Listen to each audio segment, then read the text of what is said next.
Land pollution is the destruction and contamination of the land through the actions of humans. The pollution results in changes to the land, such as soil erosion. The effect of land pollution do not necessarily appear overnight.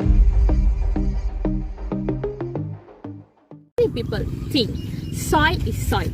In reality, soil is a much complex growing habitat that remains productive when it's kept.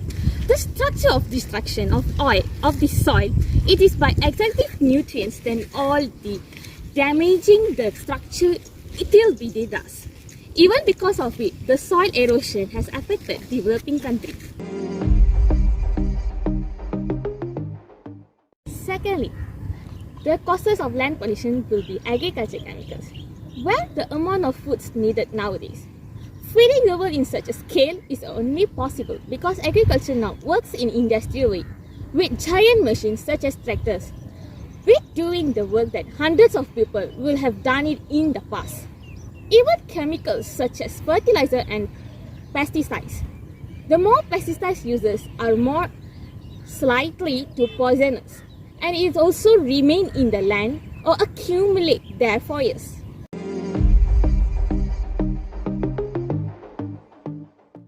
Lastly, the causes of land pollution will be mining. Although there are many responsible by mining companies, but mines remain among the most obvious cause on and under the landscape. You might think mines only remove things from land or no pollution, but mining isn't so simple. Most metal items will leave behind the waste products and it will be dumped back into the land.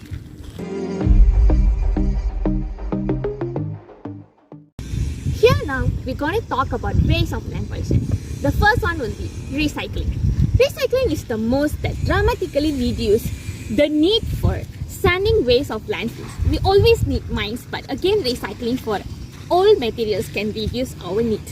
Reduce the usage of non-biodegradable materials such as plastic bags. Even nowadays, there are switches to the cloth bag regarding replacement for the plastic bags. Last but not least, the last way to the land pollution will be conservation. Focus on preserving natural resources such as the soil and plants. Efforts to conserve resources can start with utilizing sustainable practice. For example, leave some of the trees in a forest to naturally die and decay. This is not only leave the cover needed for the soil, but it helps to provide the nutrients that the soil needs to remain fertilized.